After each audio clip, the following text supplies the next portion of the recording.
रे रोक युधिष्ठिर को न यहाँ, जाने दे उनको स्वर्ग धीर। फिरा दे हमें गांडीव गदा, लौटा दे अर्जुन भीमवीर। इन पंक्तियों की गड़गड़ाहट से 1962 में भारतीय संसद गूंज उठी थी।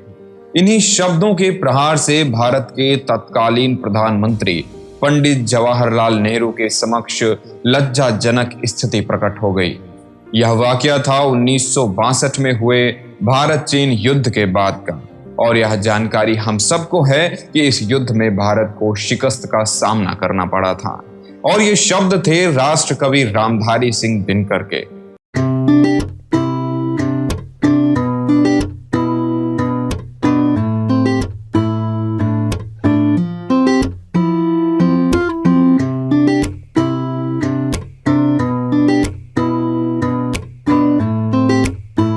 नमस्कार, मैं हूं अक्षय प्रताप सिंह चौहान। स्वागत है आप सबका हमारे YouTube चैनल हिंदी और हिंदुस्तान पर। हाजिर हूं एक बार फिर एक और अंजुमन के नए किस्से के साथ। जैसा कि आज के वीडियो के शीर्षक से आपको जानकारी मिल गई होगी कि हमारा आज का वीडियो क्या है।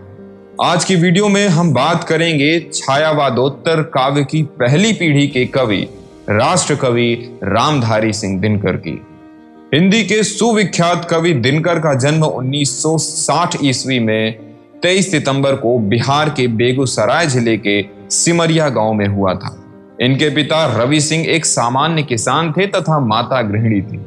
दिनकर जी एक साधारण परिवार से थे, लिहाजा इनकी शिक्षा गांव के ही प्राथमिक विद्यालय से हुई। प्राथमिक शिक्षा के उपरांत दिनकर जी मोकामा घाट से मैट्रिक एवं पटना विश्वविद्यालय से BA ऑनर्स की शिक्षा पूर्ण की। स्नातक के उपरांत भी उन्हें पढ़ने की बड़ी चाह थी, किंतु पारिवारिक स्थिति अनुकूल न होने के कारण इन्हें अध्ययन छोड़ना पड़ा। स्नातक की शिक्षा के उपरांत एक विद्यालय में अध्यापक के रूप में दिनकर जी ने अपनी सेवा देनी शुरू की। इसके बाद 1934 में बिहार सरकार के रजिस्ट्रार नियुक्त किए गए।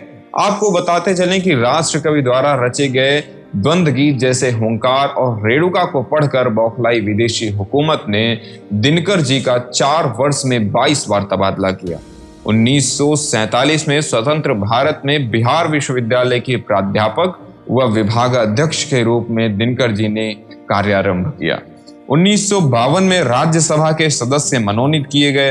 राज्यसभा के सदस्य के रूप में 12 वर्षों तक अपने दायित्व का बखूबी निर्वहन किया। इसके उपरांत 1964 में भागलपुर विश्वविद्यालय के कुलपति नियुक्त किए गए, लेकिन अगले वर्ष ही भारत सरकार ने हिंदी सलाहकार के रूप में नियुक्त कर इन्हें दिल्ली बुला लिया, जहां सन 1972 तक इन्होंने अपनी सेवाएं दी।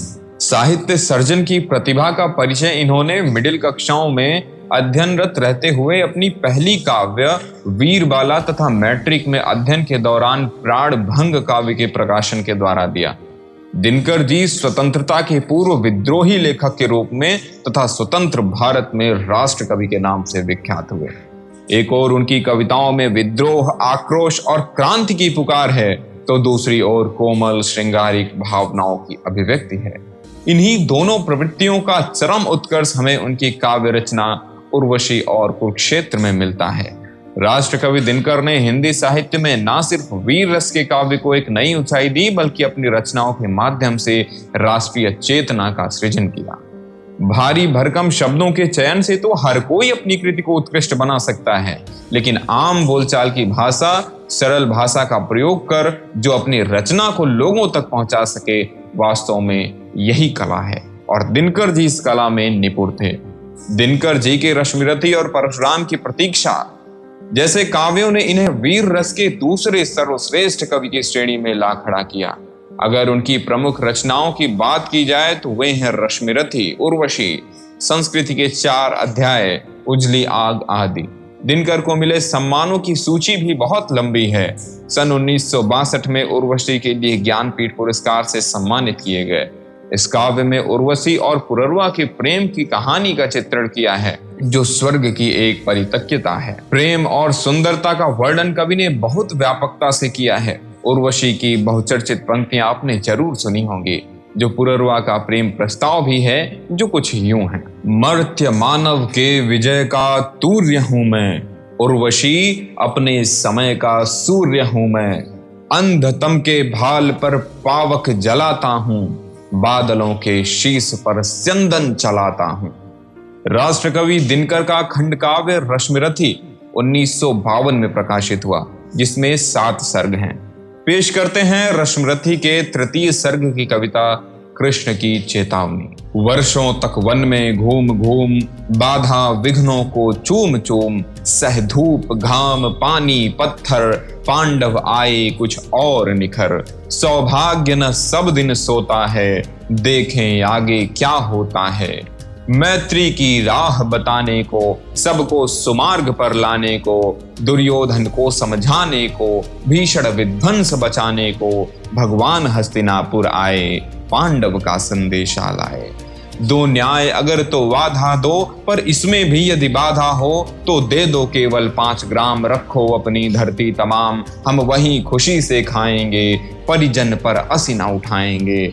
दुर्योधन वह भी दे न सका, आशीष समाज की ले न सका। उलटे हरि को बांधने चला, जो था असाध्य साधने चला। जब नाश मनुज पर छाता है, पहले विवेक मर जाता है। हरि ने भीषण हुंकार किया, अपना स्वरूप विस्तार किया। डगमग डगमग दिग्गज डोले, भगवान कुपित होकर बोले, जंजीर बढ़ाकर साध मुझे, हाँ हाँ दुर्योधन बांध मुझे। यह देख गगन मुझ में लय है, यह देख पवन मुझ में लय है। मुझ में विलीन झंकार सकल, मुझ में लय है संसार सकल। अमृत फूलता है मुझ में, संघार झूलता है मुझ में। उदयाचल मेरा दीप्त भाल, भूमंडल वक्षस्थल विशाल। भुज परिधि बंध को घेरे हैं, मैनाक मेरु पग मेरे हैं। दीपते जो ग्रह नक्षत्र निकर, सब है मेरे मुख के अंदर। दृग हो तो दृश्य अकांड देख, मुझ में सारा ब्रह्मांड देख। चर अचर जीव जग क्षर अक्षर, नश्वर मनुष्य सुर जाति अमर। शतकोटि सूर्य शतकोटि चंद्र, शतकोटि सरित सर सिंधु मंद्र। शतकोटि विष्णु ब्रह्मा महेश, शतकोटि जिष्णु जलपति धनेश। शतकोटि रुद्र शतकोटि काल, शतकोटि दंडधर लोकपाल। जंजीर बढ़ाकर साध इन्हें, हाँ हाँ दुर्योधन बांध इन्हें। भूलोक अतल पाताल देख, गत और अनागत काल देख। यह देख जगत का आदि सृजन, यह देख महाभारत कारण। मृतकों से पटी हुई भू है, पहचान इसमें कहाँ तू है। अंबर में कुंतल जाल देख, पद के नीचे पाताल देख। मुट्ठी में तीनों काल देख, मेरा स्वरूप विकराल देख। सब जन्म मुझी से पाते हैं, फिर लौट मुझी में आते हैं। जिह्वा से कढ़ती ज्वाल सघन, सांसों में पाता जन्म पवन। पड़ जाती मेरी दृष्टि जिधर, हंसने लगती है सृष्टि उधर। मैं जब ही मूंदता हूँ, लोचन छा जाता चारों ओर मरड़। बांधने मुझे तो आया है, जंजीर बड़ी क्या लाया है। यदि मुझे बांधना चाहे मन, पहले तो बांध अनंत गगन। सूने को साध न सकता है, वह मुझे बांध कब सकता है। हित वचन नहीं तूने माना, मैत्री का मूल्य न पहचाना। तो ले मैं भी अब जाता हूँ, अंतिम संकल्प सुनाता हूँ। याचना नहीं अब रण होगा, याचना नहीं अब रण होगा। जीवन जय या कि मरण होगा। टकराएंगे नक्षत्र निकर, बरसेगी भू पर वहनी प्रखर। फड़ शेष नाग का डोलेगा, विकराल काल मुंह खोलेगा। दुर्योधन रण ऐसा होगा, फिर कभी नहीं जैसा होगा। भाई पर भाई टूटेंगे, विषबाण बूंद से छूटेंगे। वायस श्रृगाल सुख लूटेंगे, सौभाग्य मनुज के फूटेंगे। आखिर तू भूषाई होगा, हिंसा का परदाई होगा। थी सभा सन्न सब लोग डरे, थी सभा सन्न सब लोग डरे। चुप थे या थे बेहोश पड़े, केवल 2 नर न अघाते थे, केवल 2 नर न अघाते थे। धृतराष्ट्र विदुर सुख पाते थे, कर जोड़ खड़े प्रमुदित निर्भय। कर जोड़ खड़े प्रमुदित निर्भय, दोनों पुकारते थे जय जय। दोनों पुकारते थे जय जय। दिनकर जी ने कुरुक्षेत्र, हुंकार, संस्कृत के 4 अध्याय, परशुराम की प्रतीक्षा, हाहाकार, रेणुका, मिट्टी की ओर, अर्धनारीश्वर, अनेक कृतियां लिखी। दिनकर जी को 1959 में साहित्य अकादमी पुरस्कार तथा पद्म भूषण की उपाधि तथा 1972 में ज्ञानपीठ पुरस्कार से सम्मानित किया गया। गद्य और पद्य के महान लेखक, युग पुरुष, राष्ट्रवादी कवि दिनकर जी 24 अप्रैल 1974 में 65 वर्ष की आयु में पंच तत्व में विलीन हो गए। आज का एपिसोड तो यहीं खत्म होता है, लेकिन हम हाजिर होंगे एक और नए किस्से को लेकर अगले शुक्रवार को। तब तक के लिए दीजिए इजाजत। अगर आपको यह एपिसोड पसंद आया हो तो लाइक करना ना भूलें, और हाँ, अपने दोस्तों को, अपने मित्रों को इस वीडियो को जरूर शेयर करिएगा। साथ ही हमारे चैनल को सब्सक्राइब कर बेल आइकन को जरूर दबाएं। बहुत बहुत धन्यवाद।